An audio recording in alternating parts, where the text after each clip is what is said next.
am născut în Botoșani, am trimis aplicația și apoi am intrat la MIT. 2 oameni din România intră la MIT de obicei și acum sunt profesoară la MIT. Sunt într-o slujbă de vis și am făcut un doctorat în robotică, inteligență artificială, interacțiune dintre oameni și roboți. Sper că într-o zi roboții să fie mai buni ca oamenii, dar deocamdată suntem un pic departe de acel viitor.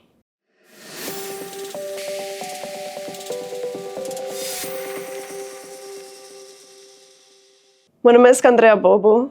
Povestea mea începe în Botoșani. Am născut în Botoșani. Am devenit pasionată de științe, matematică, informatică. Am început să fac olimpiade. În mod specific am devenit destul de pasionată de Olimpiada de chimie și în clasa 8-a, după ce am luat premiul 3 la olimpiade, am fost invitată de ICHB să merg să studiez în București. Bineînțeles că am sărit la oportunitate, m-am mutat în București și am avut 4 ani minunați. Am fost acceptată la MIT să studiez. M-am mutat în Boston, țară nouă, continent nou, totul nou și m-am specializat pe informatică sau computer science.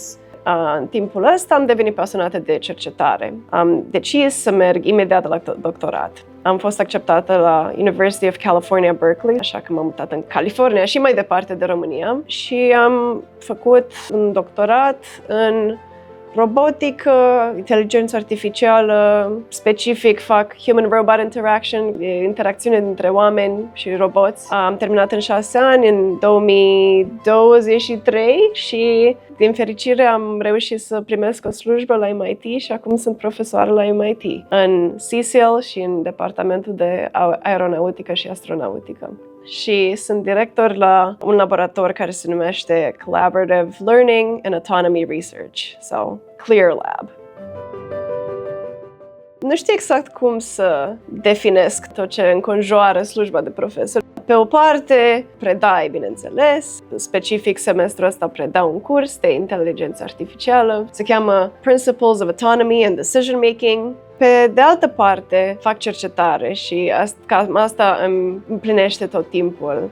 Deocamdată am 2 studenți de doctorat. Fac cercetare în robotică, în machine learning, inteligență artificială și interacțiune dintre oameni și roboți. E foarte controversial. În anumite puncte de vedere, roboții deja bat oamenii la jocuri, la șah, la jocuri gen Go. Vedem multe avansuri în inteligența artificială, dar când vine vorba de roboți fizici, suntem foarte departe de a avea roboți extrem de capabili. Când vine vorba de deschisul unei uși, roboții nu sunt buni deloc. Sau la a amesteca o cană de cafea. Foarte greu. Sper că într-o zi roboții să fie mai buni ca oamenii, dar deocamdată suntem un pic departe de acel viitor. Sunt foarte norocoasă de copilăria pe care am avut-o eu. Am niște părinți grozavi. Au făcut o grămadă de sacrificii pentru mine. Bineînțeles că le-a fost greu să mă lase să plec din casa lor la 15 ani. Tatăl meu e mecanic, e foarte bun, poate să construiască orice. Aproximativ un an în urmă a început să construiască o casă, singur, cu mâinile lui. Mama mea a lucrat în textile, a fost un timp unde era pasionată de goblene, dacă știți ce sunt goblenele. E ca pictatul, dar cu ața faci țesături. Niciodată nu o să uit acest lucru grozav. Multe orașe din România fac treaba asta. Palatul Copiilor este o chestie foarte răspândită în România. N-am auzit de așa ceva nicăieri în afara României. E un loc unde poți să intri în orice fel de club. Prima oară când m-am dus la clubul de informatică și în prima lecție ne-a învățat cum să facem un for loop. Care for loop e un fel de ciclu, gen îi spui calculatorului pentru variabila asta i de la 1 la 100, adună numerele de la 1 la 100. Și mereu m-a fascinat cum calculatorul poate să facă această socoteală în 0,001 secunde. De asta cred că am ajuns pe această cale. Am făcut computer science la liceu și apoi, bineînțeles, la facultate și acum cariera mea e în computer science.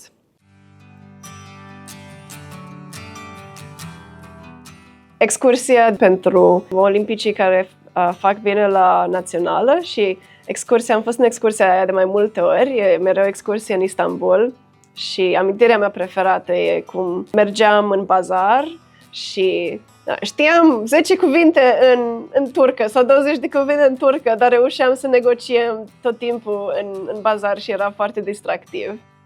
Nu eram din București, am locuit în internat. Majoritatea dintre noi erau studente românce, dar erau și câteva studente din Turcia. Cam o dată pe lună, o dată la câteva luni, le organizau un fel de seară cu ceai turcesc. Și asta a fost una dintre lucrurile mele preferate la ICHB, că era foarte multicultural. ICHB a oferit un avantaj grozav. ICHB este deja recunoscută ca o școală de top în afara României. MIT, Harvard, Princeton și Cambridge, Oxford deja știu cine este ICHB. Au un fel de listă, un track record de toți studenții ăștia grozavi care au venit de la ICHB. Și din felul ăsta, bineînțeles că m-a ajutat să fiu la ICHB și să aplic la școlile astea.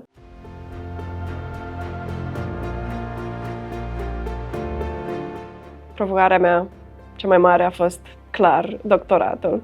E o perioadă foarte lungă de timp. Știi că trebuie să termini o teză. Pui mai multă structură și incertitudinea devine mai certitudine. Începi de la ceva nebulos și ajungi la o lucrare, ajungi la un algoritm, ajungi la ceva nou care acum e clar și acum poți să-l comunici la alți oameni că e clar.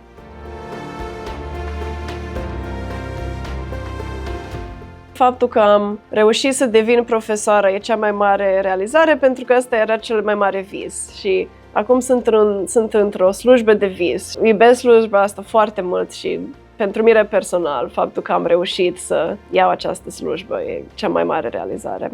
Nu toată lumea devine profesor la MIT. Scopul meu e să aduc inteligența artificială în lumea noastră, lumea a oamenilor. Bineînțeles, e un scop foarte mare, deci dacă pot să ajut un pic cu cercetarea mea spre acest scop, o să fiu fericită. Știți cum? Acum 10 ani aveam telefoane cu clapetă și apoi am avut smartphone-ul și smartphone-ul e mult mai competent decât telefoanele de clapetă. Se conectează la internet, poți să faci apeluri, poți să ai 10.000 de aplicații.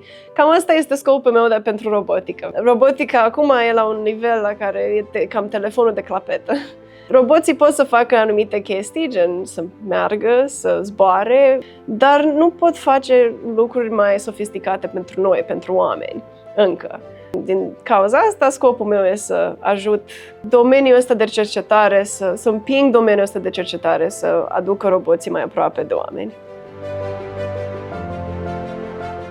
Caracteristica mea cea mai importantă, probabil că nu renunț niciodată sau dacă am un scop, încerc tot ce pot ca să îl obțin, încerc ce este în limita rațională, dar nu renunț niciodată.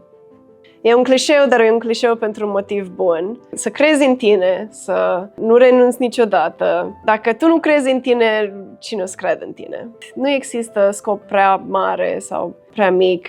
Fun fact, aproape că n-am aplicat la MIT, pentru că am crezut că nu o să intru la MIT, așa că de ce să încerc? Și apoi pe 31 decembrie, care era ultima zi, am decis, you know what? Ar trebui să încerc, pentru că dacă nu încerc, o să am regreturi. Am trimis aplicația și apoi am intrat la MIT. 2 oameni din România intră la MIT de obicei. Eu am fost unul dintre ei 2 oameni. Deci, nu renunța. Am un motto, e în engleză. Feel the fear and do it anyway. E ok să fii înfricoșat, să simți teamă când te gândești la anumite obstacole care sunt în fața ta. Dar sfatul meu e să simți frica și să ataci acel obstacol oricum. Aș fi pasionată dacă pot exista niște aranjamente interuniversitare, spre exemplu, dacă Universitatea din București sau din Cluj ar fi interesată să facă niște colaborări cu MIT sau cu universități americane și să facă un fel de școală de tabără sau un fel de program de robotică sau ceva de genul. Aș fi foarte interesată de ceva de genul, da.